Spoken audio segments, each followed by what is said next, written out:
Hey, what's going on? What's going on? It's Johnny King with another episode of the Becoming Kings podcast. I'm stoked to have the amazing Bob Wunderlich in the Wunderlich. Oh my gosh. See, I threw myself off by pronouncing all of your extra names. Wunderlich. Yeah, in the house. Yeah, it's German, so most people don't. Dude, you're not the first, nor are you going to be the last, so it's all good. Yeah, well, you would think I would have got it since I just asked you 30 seconds ago before we started recording. But that's who I am. This is the real deal, right? And that's what makes this podcast beautiful. yeah, exactly. Well, I appreciate you being on. Robert's the next speaker at my men's meeting, my meeting of men, which is as of probably the releasing of this podcast, will probably be later on tonight, Monday, 31st of January. And I met you through the amazing Traver Boehm, who's also been on the podcast, amazing human being. So when I asked him, like, hey, do you know any good guys to maybe be on the podcast or speak on men's meetings, you were the first guy. I was like, all right, that's high enough praise for me. So I appreciate you taking some time and recording this podcast, speaking to the guys, giving away your gifts and all the work that you've done. I'm just excited to get into it. So thank you for being here, man. Happy to be here. And I feel the same way, honestly, knowing Trevor as I know him, and I being one of the first people that he reached out to see if I'd be interested, I was like, yeah, let's do it. Yeah, I love it. Well, if you don't mind, those that are either watching on YouTube or listening on the podcast here, give a little bit of your background in terms of anthropology, archaeology, jiu-jitsu, men's coaching, all the things that you've done up until this point that has made you. Give the 30,000 foot view background. Yeah, so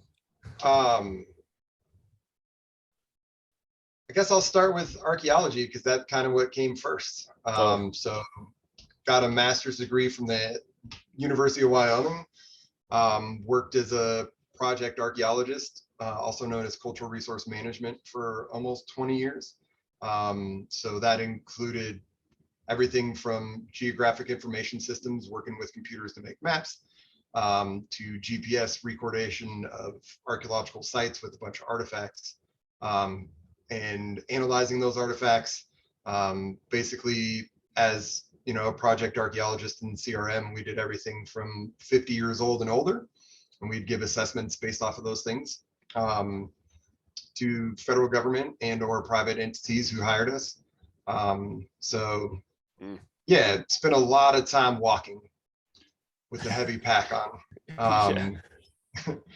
I have a joke that I always, or a story that I always say, like, I go to REI every year and get like the most expensive pair of boots, because obviously when you walk that much, a good pair of boots is important. And the salesperson will always come up and be like, these are going to last you a lifetime. Like, you're never going to have to come back because of the quality of these boots. And I was like, bro, I'm going to see you next year. And he's like, no. I was like, no, I will see you next year. So anyways, been doing jiu-jitsu almost as long. So I'm a second degree Brazilian Jiu-Jitsu black belt. My instructor, Dave Ruiz, started at the Gracie Academy in '93. Learned directly from Horian and Hoyce, also from Elio Gracie, their father. So definitely one of the OGs, was one of the first to be inducted in their instructors program, received a purple belt under Horian, and then moved on to get his black belt from Higa Machado. I started with Dave in 2004, jumped into the instructors program with him in 2006. Once I found out that I was going to Wyoming to get my master's degree, there was no jiu-jitsu in Wyoming in 2006. So I was like, hey, I know what I'm going to have to do. I'm going to have to teach some other people how to do jiu-jitsu so I have somebody to train with. And that's what I did. And then men's coaching came later, man. I will admit, I think for a lot of us men, we get to a place in our life later. For all the men that are doing the work now in their early, late teens, early 20s, 30s, like, man, I commend you all. Yeah. And for some of us hard-headed folks, it just takes a little bit longer to get smacked by life, run over by the train per se a couple more times. for us to kind of come to realize that A, we need help, and B, we're not alone in needing help. I think those are two of the primary things that I've learned through the men's work in the last couple of years, is just we're so programmed to think that we don't need anybody else, and we're forced to do it on our own. And really, there's nothing further from the truth. Yeah. We need community, and we need community specifically with other men. Yeah, I don't know if you don't mind if I just kind of segue into no completely. Things. I've got questions, but go for it, run with it. But yeah, like just since we've talked about how and I use the amalgamation of all these things for men's work. I use examples from jiu-jitsu and the way that jiu-jitsu reflects life, and then I use examples of the past and how we lived prehistorically or historically, and how that reflects on how we can look into the past to gain a better understanding how to possibly change the way that we live now. And yeah, it's interesting to think how in the past we used to, as men, likely, and most, and ethnographically we have evidence of this, we'd go on logistical forays. Logistical foray is like a hunting trip where the men would be gone away from the main camp for days, up to 2 weeks at a time, out hunting and procuring resources for the rest of the group. So we would have been around campfires. We would have been in, community. We would have been telling stories. We would have been sharing that experience. In fact, we weren't doing it alone. In reality, alone would have known that we were at the end. If we would have been kicked out of the group, if we would have been ostracized from the group, then we would have known. And that's why it's so innate in us to get that feeling of like anxiety, when, oh man, do I not belong here? Does that make sense? Makes total sense. And you already started to answer my first question, which was, I think from the outside, guys might be like, okay, how are all these things related? And not to even assume that they were, but you are who you are today because of, I imagine, your fascination with anthropology, archaeology, jiu-jitsu, men's work, and I obviously I read up on you and all that stuff, so I knew there was a lot of what you've taken from your own experience to weave into the man and the coaching that you do. But I think it's fascinating because I love history. I do love not only astrology, but also anthropology. I love the idea. I mean, I grew up with, what's his name? Oh, I'm totally blanking. Indiana Jones, which kind of like got me thinking like, oh, maybe that's what I want to do. Just the idea of being on adventures, and discovering things would be pretty cool. And to realize how even over the span of time, we're all so much more similar, in terms of our fundamental primal needs than we are different, even though technology is so different than it was 2,000 years ago. We're still fucking human beings, and we overcomplicate shit now. But that was gonna be my question. So that makes total sense. We're no different. We are anatomically no different. And we keep on pushing it further and further back archaeologically, and in the sense that human development, anatomically modern humans developed in Africa. Now they're pushing back 250,000 years. A human that's anatomically modern human that was born 250,000 years ago is no different than a human that's born today. That's crazy. The same capabilities, right? The difference is access to information. Yeah. Right? That they would have been in a small little group that would have stayed, and that's why traditions would have lasted so much longer then than they do now. Now we're seeing things just change at such a rapid pace because we're literally a global entity now. Yeah. And something that I wanted to touch on that you mentioned about like just difference is there's a concept and an idea that there's more variation within a population than there is between populations. Right? So if we think about current life in division, that there's more variation within the populations of whatever divide you want to jump on. than there is between the two divides, populations on the divide. Or, you know, there's more variation on the continent of Africa genetically than there is between the continent of Africa and the continent of Europe or Asia. And when we think about it in those terms, man, we start to realize like, oh, I don't know why I'm making such a big deal of some of these things. Yeah. Yeah. So man, go ahead. Oh, but yeah, I think that it's truly just bringing those things together and alchemizing those things is where true power can come from. Yeah. You know, I'll never forget I mean, I know we already spoke to Traver, but I will never forget a conversation that we had one time. And he's like, man, I love people that have these like just very disparate things in that they backgrounds that they come from. You know, like for him, he always talks about like, who would have thought a bodyguard and professional MMA fighter, you know, also had a master's degree in Chinese medicine and acupuncture. You know, for myself, who would have known that a person who loved anthropology and archaeology would have also been a second-degree black belt in Brazilian Jiu-Jitsu. Totally. But I think that's when those two things intersect is where there's some magic, right?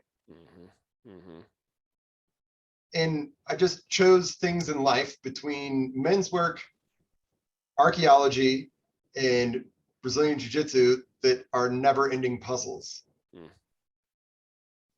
I will never know everything there is to know, ever. It's unachievable.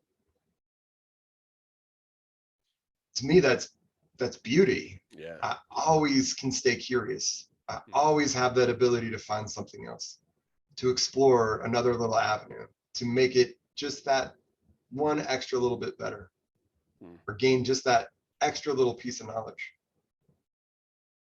Completely.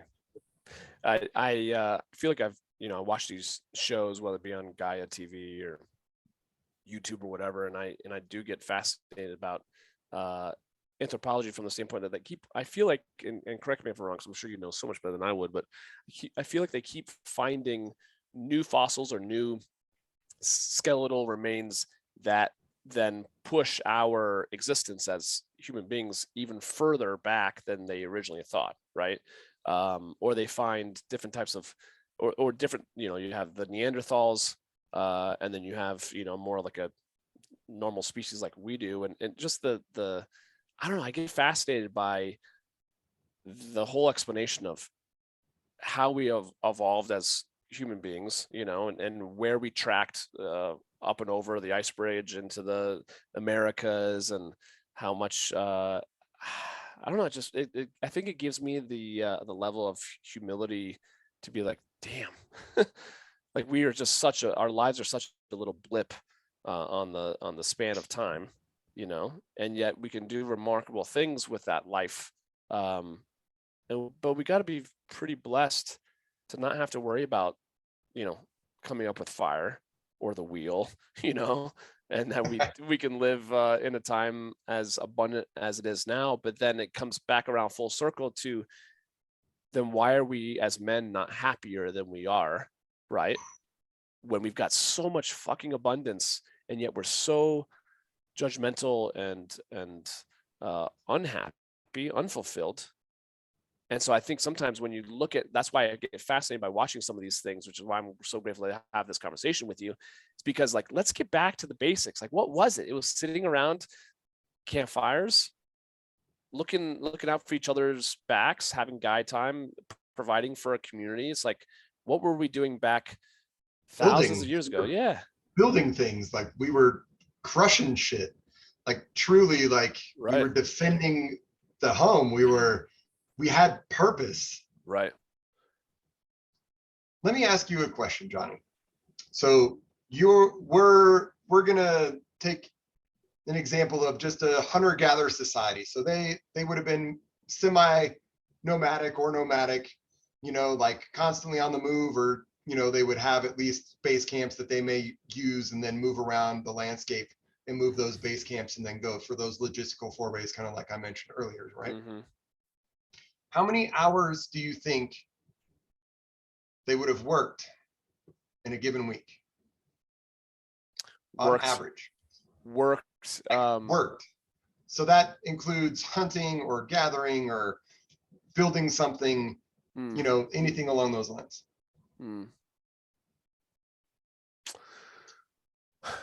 I kind of feel like it's on either end of the spectrum. It's either they were working a shit ton, or my thought is that they weren't at all, and they were kind of more like lions, and they actually sat around and just were present to the moment and to raising their children so much more than we are today. That would be my final answer. The latter.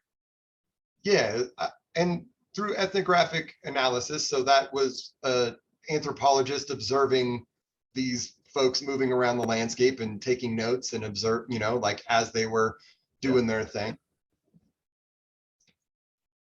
About 12 hours. Wow. Yeah. Now, that doesn't take away from the many hours that, like, if they went and hunted a giraffe and took down a giraffe and the processing time, and yeah, they had times where they had to really work and move. Yeah. And then they had a lot of downtime. Think about the level of connection that you would have within your group of 20 to 25 people, to where you spent only 12 hours doing the things that you needed to survive. Yeah. Well, think about the trust that you would have had between you and those other individuals, that when it got hard, that you know that those people had to have your back, because the community wouldn't have survived. So also understanding the care that it would have taken, that you would have taken into the children, and on the paradox of that, understanding that you needed to have a lot of children because, I mean, thousands of years ago, life expectancy was low, about 35 to 38 years old, you know? But that wasn't a function of people not getting old. That was a function of how many, unfortunately, women died giving birth and, you know, the baby died, or just how many young children died, you know, there was just a lot of them. So you answered the question for me of how long were people living, you know, which I think, if you know that also creates a greater level of urgency. I think sometimes in our day-to-day life, I feel like we think we have all the time in the world, you know, no sense of urgency. And then before you know it, start to hit, you know, my 40s, maybe you feel the same way, you know, men in general, then you start to realize, oh shit, life is actually seeming to go by faster and faster. And are we actually having the quality of the connections and the present moments, or are we letting those go away because we are working so hard, which comes around full circle to what you were talking about. So you only live 35, 38 years. People are dying, you know, routinely from normal things, right? They don't have modern medicine. You would think that only working 12 hours a week, you'd be really, really tight with those that were fortunate enough to live to an older age, to be an elder, you know? And think about that alone. Think about eldership in those communities. What kind of knowledge they sought from those elders, and what kind of knowledge those elders therefore passed on. Because if we don't have written language, how do we as a community stay within that same cultural frame? It's all done through story. It's all done through oral tradition. Hey, this is how we do this, and this is why we do it this way. To take the care, and then, you know, like, what do we do with our elders now, man? Do we have elders? Yeah. I would say we have very few that want to take the role of actually being within themselves to share knowledge, and not being so distracted about and by the fact that they're passing away, or distracted by all of the things that they've never healed through time. Right? I think that there's very few elders out there. One of them to me is Dewey Freeman. I mean, he's one of my elders, man. Like, that dude is brilliant. I don't know if you're familiar with Dewey or not, but he's one of, he's amazing. Stephen Jenkinson is someone who comes to mind. I mean, he just wrote a book on being an elder. I've listened to several of his podcasts and just like mind blown. But yeah, I don't, Mark Sylvester is another one that comes to mind. But like, again, I'm not, how many billions of people do we have on this planet? And I'm racking my brain to come up with more than 3. Right. That I have currently in my life as a 41-year-old man. And now we're coming to the point, like, Johnny, how old are you? 42. 42. Okay, so we're right next to each other. Now we're coming to the point where we're becoming elders also.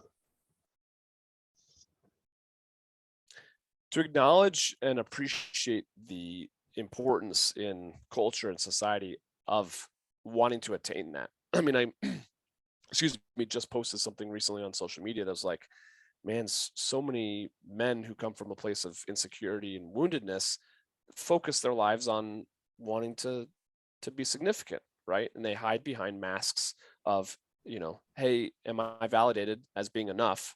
Versus those who really do the work, who kind of, the older you get, the more you don't really give a shit about validation from the standpoint of like outside validation. You just know your own worth. You're there for your loved ones, you are, there's just a different energy. And I've experienced some of that in the men's work that I've just kind of been doing over the last couple of years. Traver's he's certainly on his way, just where they have such a sense of like depth and wisdom, like they're a sage, you're like, oh man, yes, like I just want to be around you more because there's so much wisdom there. I don't need more information because there's plenty of that online. What I really need is, what are we doing with it? Is that guidance. Yeah, exactly. Like we have the greatest access to information, yet none of us know anything. Yeah. Because we supplement that with one of these little devices, right? That we carry around in our pocket. Oh, how many gallons are in this? Or what's the definition of that? Or, like it's just in and out and we never hold on to anything. I had a conversation with Dewey about this the other day.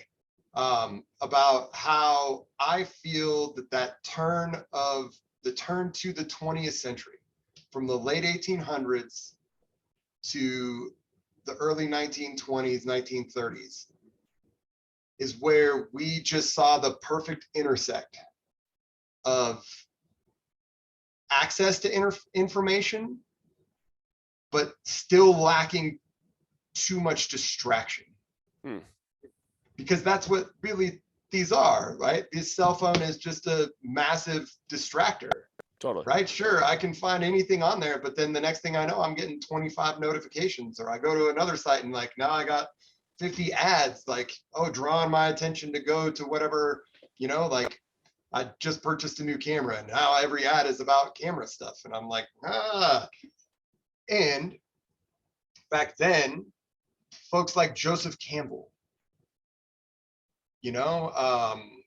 Franz Boas, who's known as the father of American anthropology, and archaeology. Who else? Carl Jung, Nietzsche, all these guys are all at that same time. And why? Like some of the best anthropologists, not best, but just some of the greatest thought that transformed anthropology came out of that period too. It's because people had access to travel the world and gain information from different cultures and ideas, and then the ideas began to flow. But if you read Joseph Campbell, he speaks about how all he did was sit in a cabin and read and read and read. And I just don't know if that could happen today.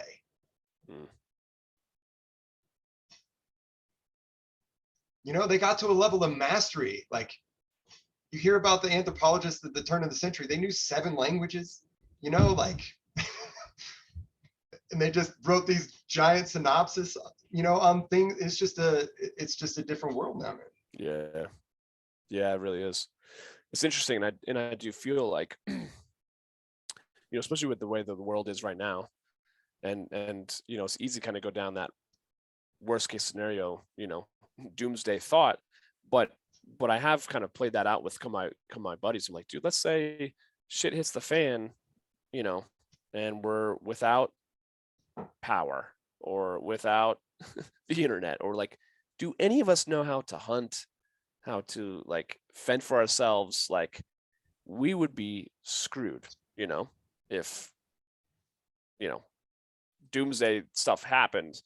But like, there is to my point being, like, we have ventured so far away from who we were, you know, when we could fend for ourselves, you know. And granted, our quality of life has improved dramatically, which is why we live to 70, 80, 90, 100 plus years, and it will continue to, but like, at what expense or risk, I should say, to where we're dependent upon, like you said, these little computers that we have in our pockets, right?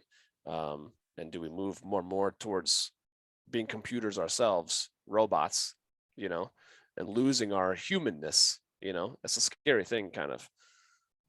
And how long has that been happening? Yeah. I mean, dude, do you remember, when did the first iPhone come out? I don't remember. I think it was 2008, not, I don't know. 2007, 2008, something like that. Yeah. Something like that. And just think about where we are now. Yeah. What we actually carry around in our pocket currently, Yeah. compared to just then. Yeah. And it's just accelerating. It's continuing to accelerate. Think about 150 years ago. What would have been like here in Colorado 150 years ago? Which is really not that What long. kind of lifestyle would we have been living 150 years ago? That is a blink. That isn't even a blink in the eye, Yeah. man. Yeah. Yeah. Yeah. You know, like,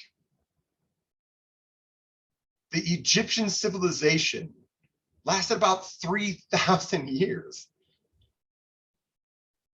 You know, and it's funny to me. We have these arguments currently where we just feel so superior to those who lived in the past. You know, like, I know how to drive a car. Oh man, I can write some code on a computer, and I've got all the great access to things, right? But then that forces us into this box of like having. So I have this saying now that, like, one of the things that I feel that we have to be really cautious of is that we do what's called the Amazon Prime membership of the work. Right? Like the inner work or jiu-jitsu, or everybody wants the Amazon Prime package that shows up on their damn front porch, and it's over and it's done. And like, I can be satisfied and move on. And now I have all the tools. Instead of thinking about it as like, man, what does it take to master something? What is the process of mastery? How do we take steps forward to actually master something? To make it to where it's ours and we own it and no one else can take that from us. Mm-hmm.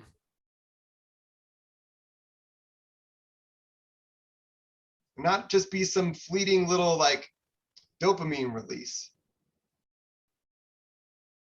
To get some satisfaction from life, man.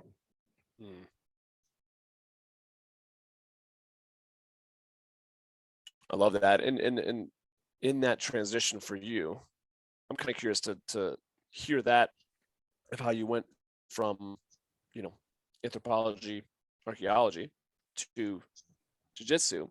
Excuse me. How you bridged that gap, but then really focusing on like, what was that moment where you're like, oh, you know what, I want to achieve a level of mastery in Brazilian jiu-jitsu.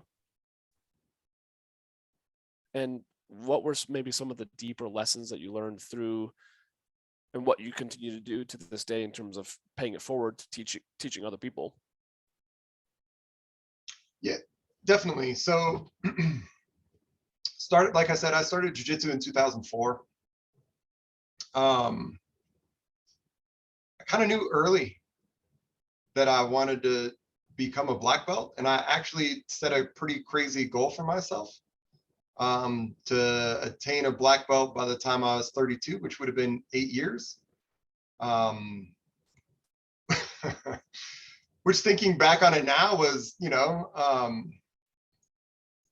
I did it. I made it. I actually got my black belt in 8 years. But I also trained like 13 to 14 times a week. I went to like every single class possible. Because that was my shortcut, in quotations. But there is no shortcut. I just trained more often than maybe others did, that it took 12 to 14 years to get a black belt. I just condensed the time.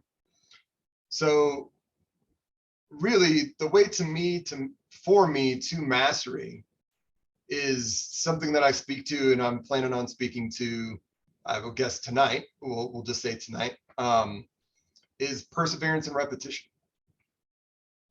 So perseverance and repetition, right, are the two keys that I always tell my students. You know, like I joke around with them, like, oh, you guys want to hack to jiu-jitsu? You want a shortcut? I'll tell you a shortcut. It's perseverance and repetition.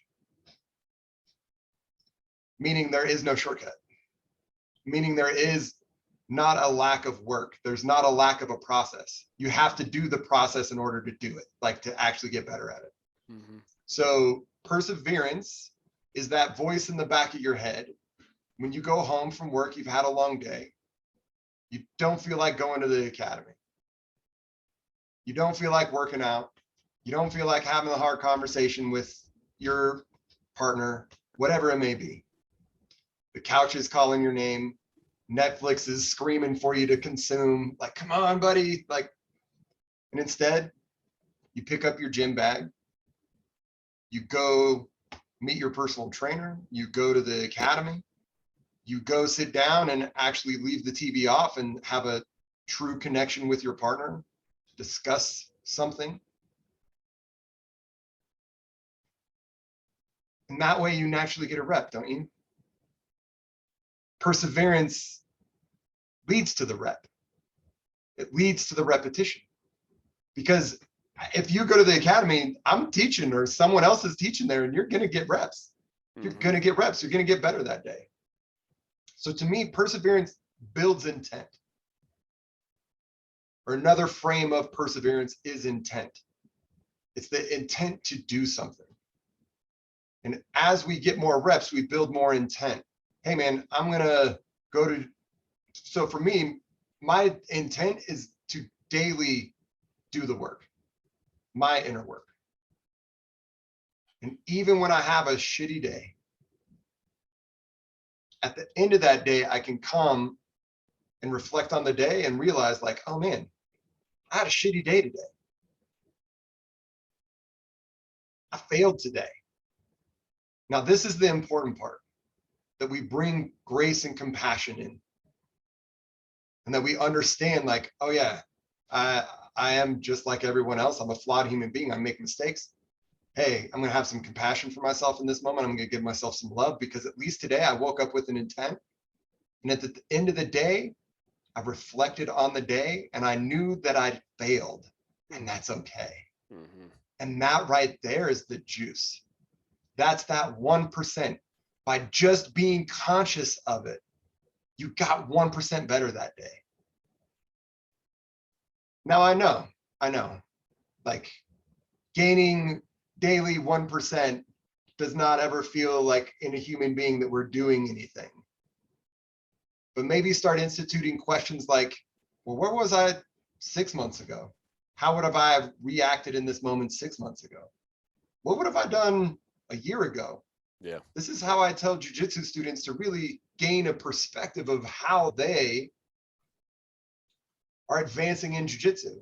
We can't compare ourselves to yesterday, but we sure can compare ourselves. Could you whoop your own ass from 2 months ago?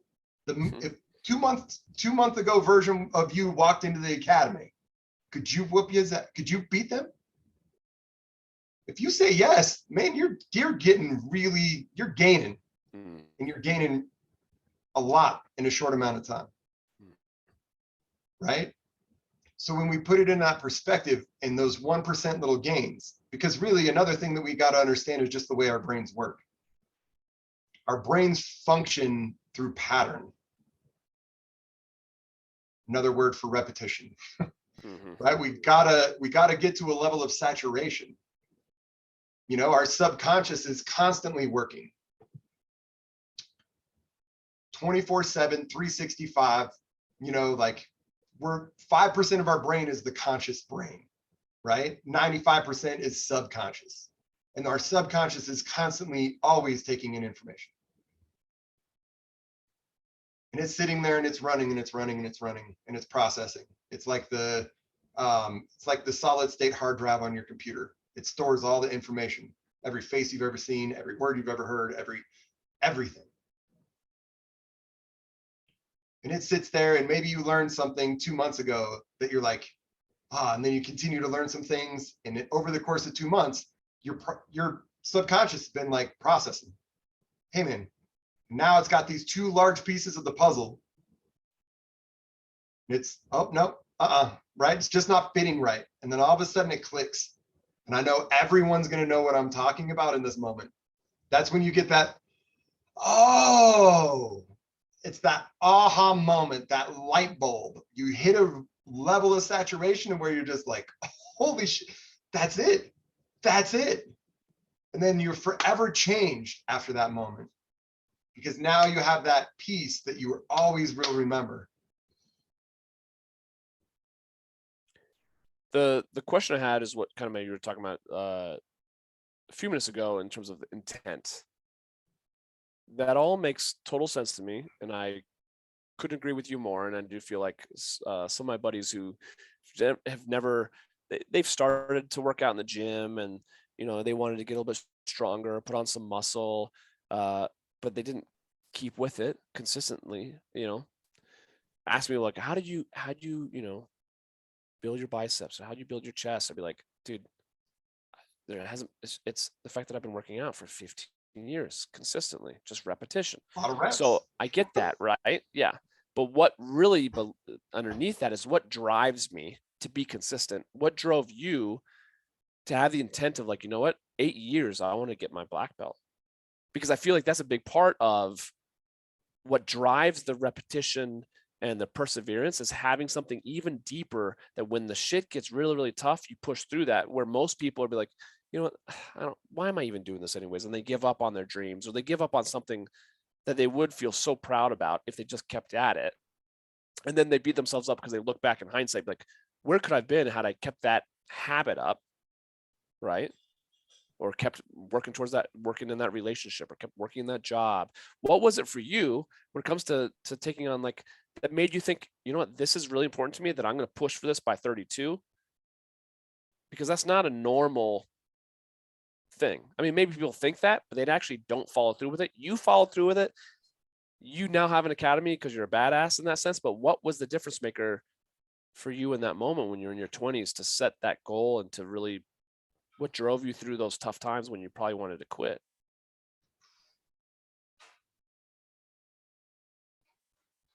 I had a period of time where I was forced off the mat, man. I had to be off the mat. But before I get there, I really want to answer your question.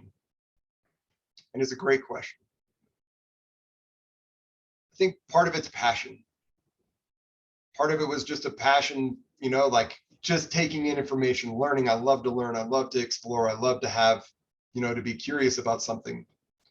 But what sits below that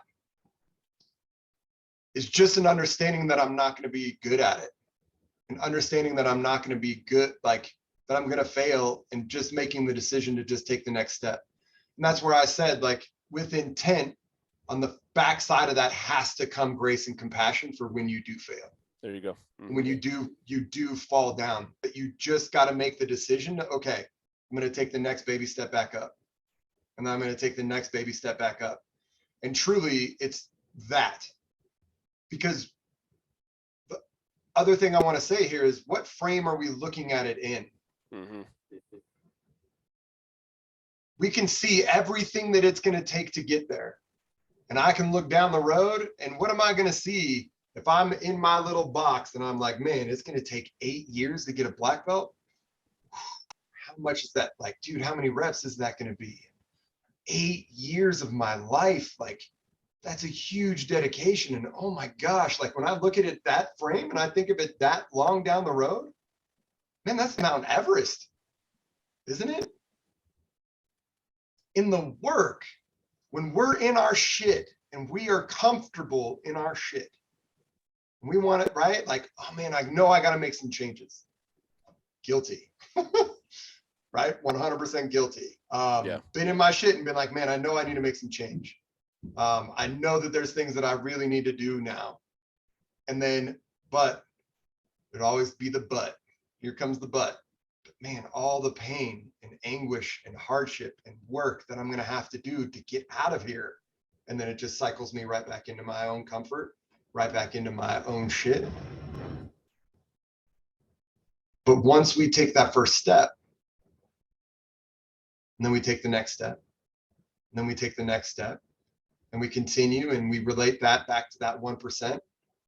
Dude, we don't have to take leaps. If we are in motion, we are doing excellent. And even if we have to pause, and say, hey, I just need to see what's happening right now. I really avoid the statement, take a step back and observe, because I don't believe in taking steps back. I believe in pausing. Hey man, I need to sit here for just a second and like get present and understand what's happening around me. What is happening? What is here?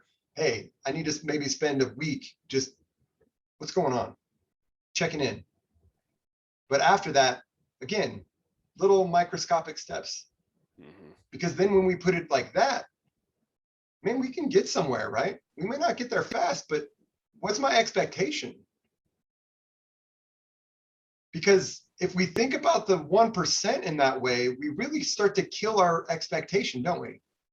Man, if I asked you, Johnny, can you get 1% better tomorrow? What would you say to me? 100%. Hell yeah. Yeah. Hell yeah. I can get 1% better tomorrow. Definitely. For sure. Okay, so if that's my only expectation, now does that preclude us from having giant leaps? Does that preclude us from having these giant gains? No, because I mentioned that earlier. That's that aha moment, something that shifts, something that brings you someplace else. It's like, oh, this is awesome, right? And we become, and truly, that's the other thing that I would say has gotten me through 17 years of jiu-jitsu, is those ahas, and just realizing to have the patience for when those ahas come, and realizing like the gold that those things are, but then taking the 30,000 foot view and just having such a great appreciation for the tiniest things, for the tiniest advancements, for the tiniest of changes. Right? I love to use a quote from my professor, Dave, that he said that has always rocked and changed. Like if I'm having a hard day and I'm like just stuck in a frame where I'm like, man, shit's just rough, things are sucking, and then I just think about a kaleidoscope. Because Dave said, one small shift in a kaleidoscope changes all views. We're not talking a large shift, talking a little 1 degree change in a kaleidoscope. It's not the same picture anymore, man. I love that.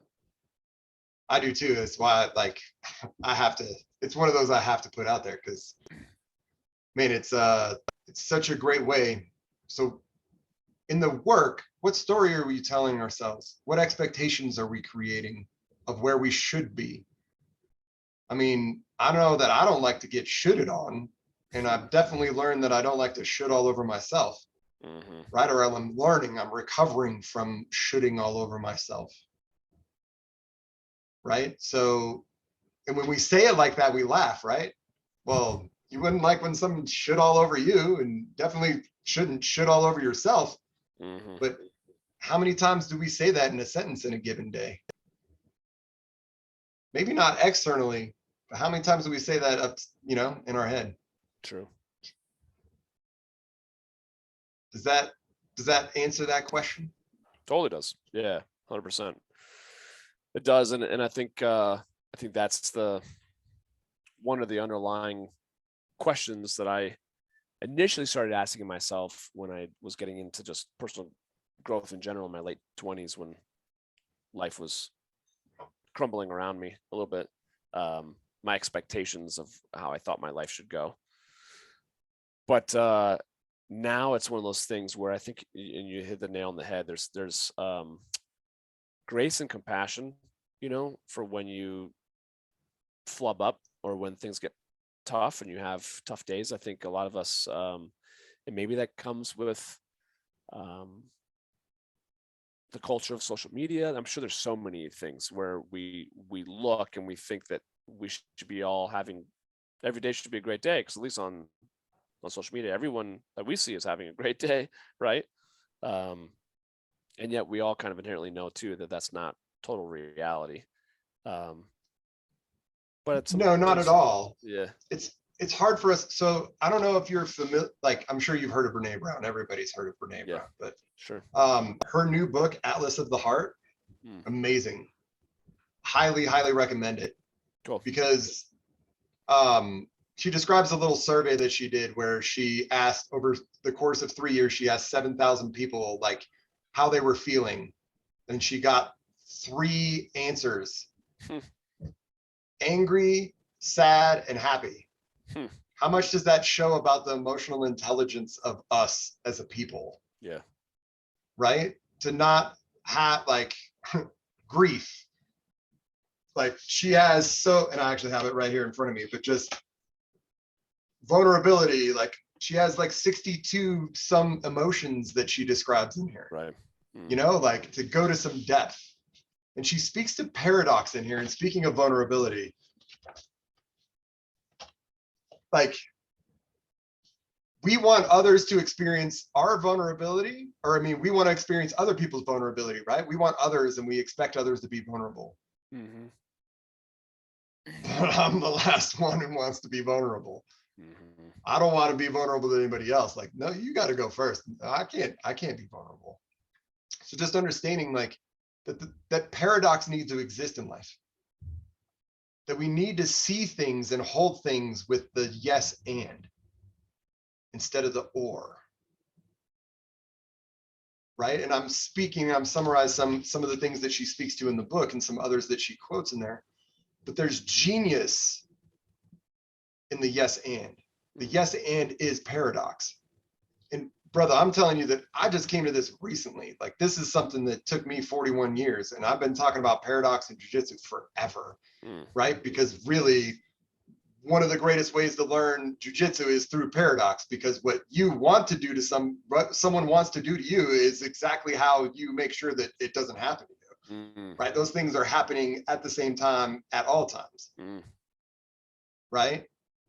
So, but to think of, you know, and it wasn't until Traver and I started working together that he was like, yes, and I don't know how many times he said that to me through our time. And I was like, oh, yeah, it is. It's the yes and. And to really avoid binaries, to really avoid dichotomies, you know, to where it's just it's over here or it's over there. There's so much fun in the gray, right?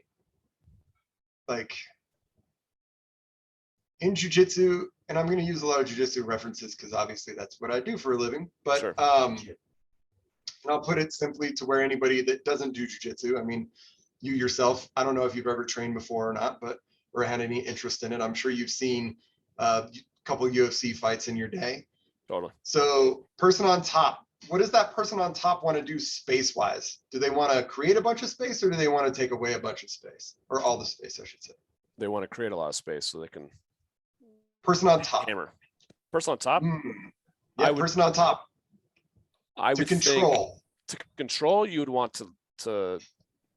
Well, that's a good question. I would think that they want to create space so that they can hammer down on someone. And I feel like the person on the bottom typically wants to get as close as they can to minimize the damage. But maybe I'm wrong. I don't know. You're actually onto something really good. So from here, like, there's a saying that on top you want to take away space so that someone can't escape, and then on bottom you want to create space so you can escape. And yet, what you just described is also true. Paradox. Exactly. That at the same time I may be working to take away space on certain parts of your body, there's other parts of my body that are also creating space. Right. It's like yin and yang. It's always a flow that goes between the two. It's never just all, it's very rarely, I should say, all one way and or the other. Right. It's mostly sliding scale of going in between. Which is the gray. Which is the gray, which is nuance, which is, you know, like, I love nuance. Jiu-jitsu is in the minutia. It's in the little things. It's not in the giant movements that you see. Life is in the minutia.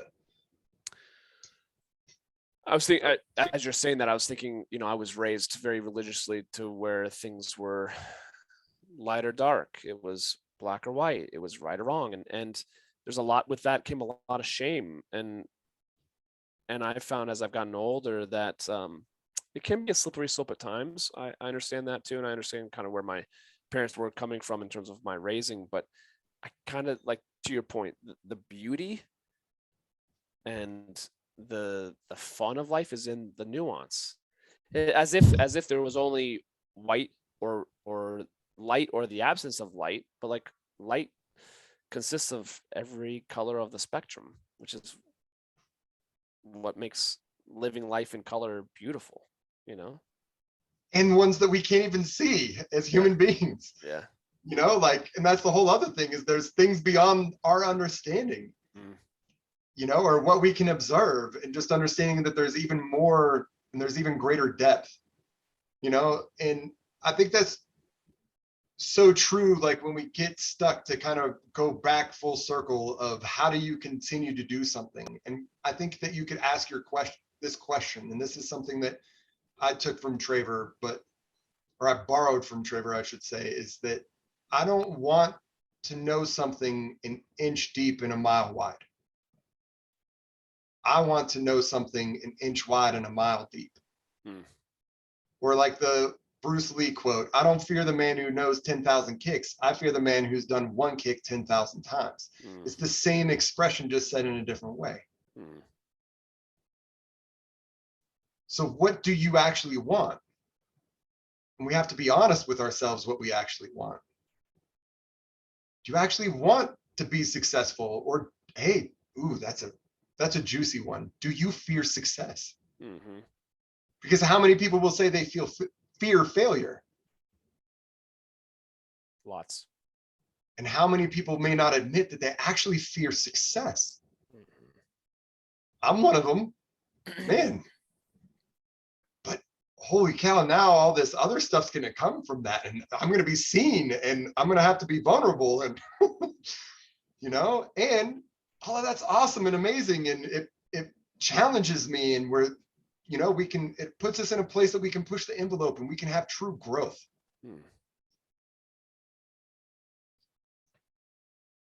We think so linearly in our culture.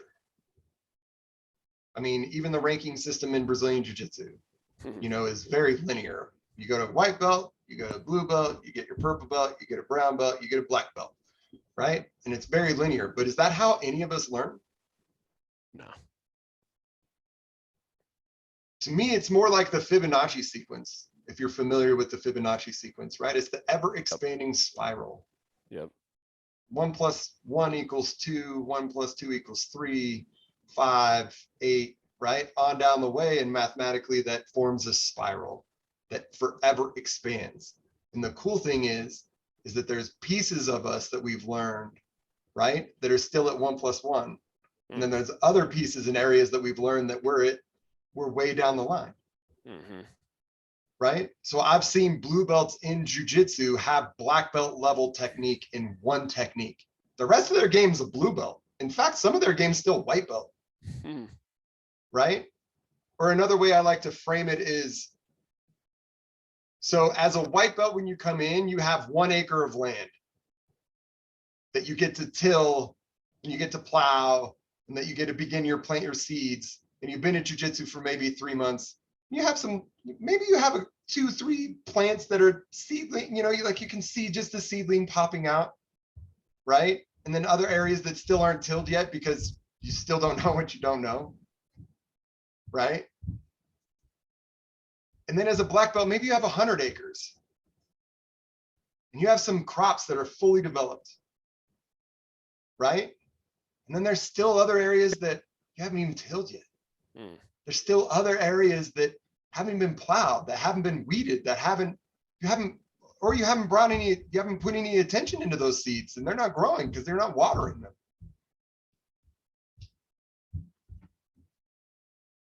And to me, that's what reflects true mastery, is the knowledge and knowing that you know nothing.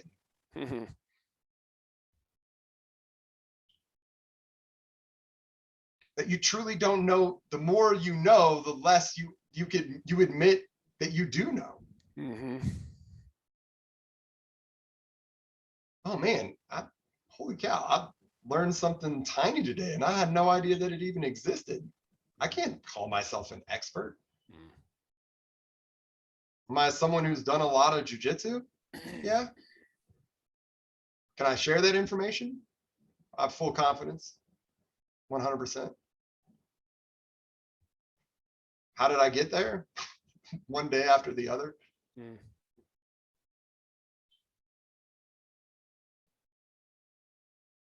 But what gets you to a place of true danger, and I mean that in the way of like of being, let's say, a black belt, second degree black belt, is that you have the capacity to maintain that status. You have the capacity of being able to till 100 acres and to keep it all thriving. And certainly there are certain acres, like you said, the crops are higher than others, but you're watering all of it, right? And that is mastery, and that's no different than a fucking amazing relationship, or your health, or a business, or fulfillment as a man. And for a lot of us, starting off in the men's work is like, you're just all of a sudden you realize you have 1 acre that you haven't been watering, and you're like, oh shit, I need to start planting there. But then you realize, I haven't even bought the plow yet. Yeah, right. And it can be overwhelming. I don't have any tools to even break ground. Yeah. Right? Like, right. I definitely know what that was like. Like, oh shit, I'm a nice guy. I'm a recovering nice guy. Okay. I had to kill some parts of that person and bury him in the backyard. Yeah. Right. And but that's just it though, is there's large portions of that land now that are on an automatic watering system. And that's my subconscious. Because what I've done is, through repetition, is I've taken something, right? And so are you familiar with the stages of competence? Yes. 4 stages, right?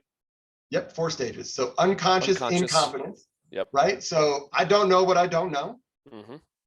And then there's conscious incompetence. Now, dude, people just skip over this one, but this is actually the most important. Yeah, I agree. Now you took something from the world of unknown, total unknown, didn't know anything, to now the known. You know that it exists in the world. That's unplugging from the matrix. Yeah, and you know that you don't know anything about it. Yeah, right. Which is beautiful. Right. So many people get hung up on that one. Man, look at everything that I don't know now. Yeah. Dude, instead being like, man, what don't I know? Where did this come from? Right? I'm someone who really likes to avoid why questions in the sense of open-ended whys. Right. Whys do really well in binary, right? Or yes, or why this and not that, or that or not this, or there or not here. Great. You can get somewhere. You can stay curious in that way. But just think about every time that we've asked ourselves, man, why do I suck at this? And you like shoulders drop and body language changes. And it's just self-deprecation, man. It's like we're just beating ourselves up. It's the beginning of the inner critic just crushing us, right? Right. But when we shift those to wins, where, how, right? How's a big one. What's a huge one? What is it? How does this work? Man, how much have I changed just in my body language and my tone, projection, everything, and just asking those kinds of questions? Because now I've gone from looking through the fat end of the tunnel and seeing only the skinny end and being like, man, this world sucks, to now looking from, right, to now holding that skinny end against my eye and seeing all the possibilities through the fat end. Now I can continue to have curiosity. So that's why that one's so important, moving from unconscious incompetence to conscious incompetence, because now at least I know that I don't know it. Now, through a lot of repetition is when we can bring it to conscious competence. Hey, I know it exists in the world, and I know that I know something about it. Okay, so that's those crops that are, you know, there's still things that I'm working on, tweaking on, but they're growing. And those crops that the crops that I can actually sow, the things that I can walk up and pull an ear of corn off of a stalk, right, are actually the things that lie in unconscious competence. Right? To where now I don't have to think about it. I always use a weird reference, but it really works for people. So it's like when you take a shower in the morning. Like, Johnny, I'll ask you, I'm assuming you took a shower today. I'll ask that question first, or make that statement first. Yeah. But when you hopped in the shower, did you think about showering? No. Okay. Like, were you like, hey, I'm going to take the soap bar in my right hand and then I'm going to start on my left hand, and you're conscious through the whole process? Like, no. What did you think about? Well, that's why I keep a pad of paper in there, because that's usually where I get the best idea, because I'm not thinking about showering at all. That's the last thing I'm thinking about. Beautiful, right? But you still showered. Totally. You still got clean. Yep. Right? Yep. Hey, and sometimes we get so enthralled that like maybe we forgot to shampoo our hair and we got to turn the shower back on. Like actually do it, right? Yeah. Or you get out of the shower and you forgot to take the shampoo out of your hair. I do that. That too. Either one. That's a tough one, yeah. Right? So maybe we need to bring a little more consciousness back into those moments. Yeah, exactly. But still, you get the point. Yeah. We no longer have to do it. All of us suck at things to start.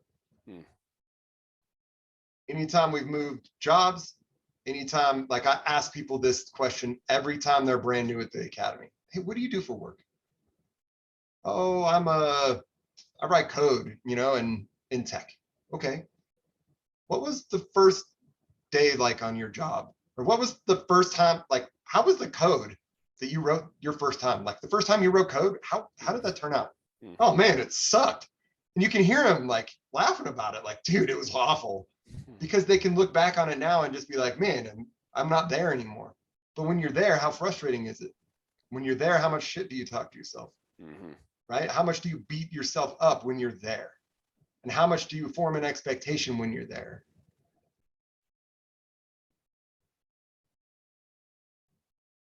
Man, let's just keep walking. You can't eat an elephant all in one bite.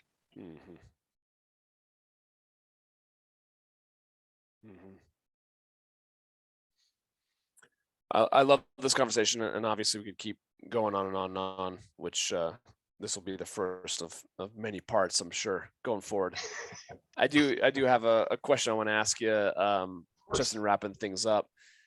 Switching gears a little bit, going back to more of kind of like a fun question, going back to your archaeology and anthropology work, what would you say doesn't have to be the top, but one of your top highlights of that work where you either tangibly discovered something, or maybe it was more of a, you know, a conscious or unconscious, you know, discovery within you?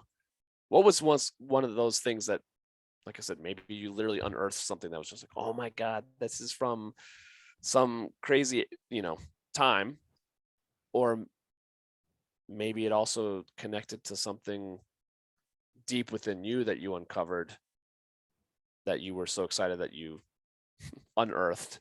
Is there anything that you can think back on your work there that was just a fun, like maybe you were in Egypt and you found something cool? I just was curious if you've. Fortunately, I've never made it to Egypt, brother. Yeah. I have a couple things. One, I would say the thing that I found within myself is just the connection to the past.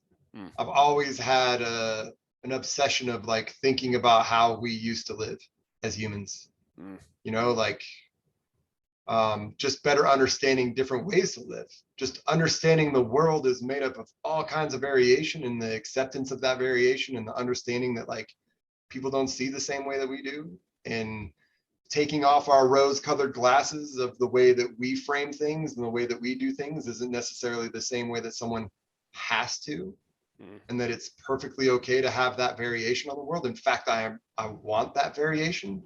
I don't want like a monoculture across the world. Like, man, like there's so much beauty in just, I mean, would we want all the same color flowers?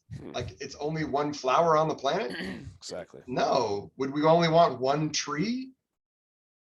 Like one style of tree grows everywhere? Like, oh, it just gives me the heebie-jeebies even thinking about, right? Yeah. So that's one thing that hit me personally. And then, you know, I found several of the oldest artifacts, you know, here in the United States, you know, from the Clovis period. I also, so that's how I actually like, so I think it's important for us men to also explore the feminine, right? The artistic side, you know, like to embrace chaos sometimes within us also, but just understanding like, you know, what is art? What is writing? What is just being creative, you know, like, and throwing that side also. So actually archaeology led to kind of my creative outlet. I'm a what's known as a flint heaver. I make stone tools. So I make knives. Cool. Like this guy. Cool. Nice. So it's obsidian and elk handle and things along those lines. So it's just something that like that way I can get my artistic side and still build something too. Because we have these, as men, we want to build things. And I've seen you speak to this. I've heard you speak to this, that we want to have a goal. We want to have a purpose. And I think we have to have some variety in that and scale. Right? Because there's those things that we have that are long-term projects that like, sometimes it just doesn't feel like we're getting anywhere. And then to have just those other little things, those little side projects that like, man, I made something today. That's awesome. It took me 2 hours from start to completion. And like, that was epic. Man, I made something, or man, I made this art, or I wrote this poem, or I did whatever, you know, that little thing that excites you is. So that way you sustain yourself through some of those longer term goals or longer term projects also. And then again, having some of that variety, because our brains, we want it. And then probably the other best thing that I ever did in archaeology was excavate in a cave in Croatia for 19 days. Cool.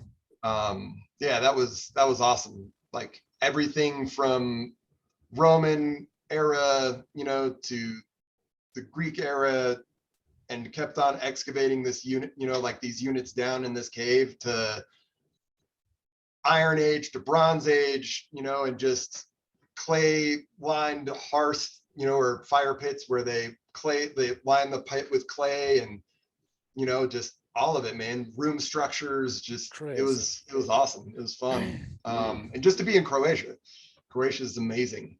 Yeah. Highly recommend. But yeah, just to have those opportunities, to have conversations with other people about humans and why we do the things we do and what culture is. And, you know, like I said, I'm curious. I truly I like things that I know that I'm never going to have, and there's not going to ever be an end. And I don't want it to end. So therefore I can just take it that one little step at a time, right? Yeah. It's not a rush to get there. I'm sure you've heard of everyone in Colorado. So where are you from originally, Johnny? St. Louis. St. Louis, awesome. I have another good friend in New Zealand that's from St. Louis. But how many times have you heard people here in Colorado ask you about climbing 14ers? Lots. Right? Like, oh man, I went and I climbed this 14er this weekend. I feel so, and dude, if this is your thing, I'm going to say, go back to like, if that's one of your passions and you just want to accomplish something in 10 or 12 hours, amazing. Yeah. And I think it's something that's funny to me that we think about conquering nature in that way. Like I went up and conquered nature. I was in nature for all of 8 hours today. You know, but like coming back to something that like I truly firmly believe in is like, we're not in nature, we're of it. Amen. We're of this world, right? So like getting out and reconnecting with nature, I think is important. But like you said, I think we could go on forever. So I don't want to go on too many more tangents. Sorry, can you hear me okay? Oh yeah, I got you. Now can you hear me? Yep, I got you. You got me? Yep. All right. I pulled out my headphone for some crazy reason. Sorry. Oh, it's all good. Perfect timing. I would say, I mean, I think there's such a fascination to this conversation. I think you and I both, just the curiosity, I think, is a very important quality for men to imbibe more of. And when they realize that they don't need to get to the end of something, which is very masculine, and that the feminine, the falling in love with the feminine of just the journey, you know, is a big part of this men's work. Is that the more you work on it, the more you realize you're never going to get to the end of it. There's just new layers and new layers, and that there's an adventure in that. It's fun. It's exciting, you know. It's a process, man. You know, like, hey, dude, I get to play. I actually get to play. Hey, if I have this kind of conversation with my wife this way, well, that didn't go too well. Yep. Hey, if I make a shift here, hey, dude, I got a new tool today. It's called nonviolent communication. Hey, babe, when I feel, right, like, hey, that conversation went so much better. Yeah. Holy hell, that's amazing. Exactly. I love it. There's so many amazing things that we've talked about and that we could continue to talk about, but we'll save it for the men's meeting. We'll save it for another episode of this. But I so appreciate it for those that are maybe here in town or maybe just want to learn more about you. How can they connect with you in general, social media or website? What's the best way to reach out if they have? I'm on social media. Wonder with the U, WUNDER BJJ99 on Instagram. I'm Robert Wunderlich on Facebook. I'm not on Facebook too much, to be honest, man. That realm, just like I made a decision last year or 2 years ago to just be like, I can't do it anymore.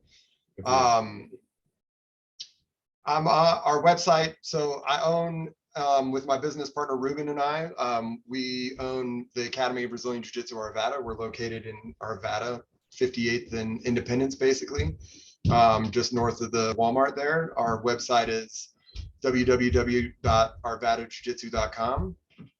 You can definitely find me there. You can sign up for a trial class through our website. Come and check us out if you'd like. And the Academy BJJ, right, on Instagram. I also have an association called the Shokunin Brazilian Jiu-Jitsu Association. And I have a total of 5 schools, including the Academy of Brazilian Jiu-Jitsu, who seek rank, and I teach people how to teach jiu-jitsu through that sphere.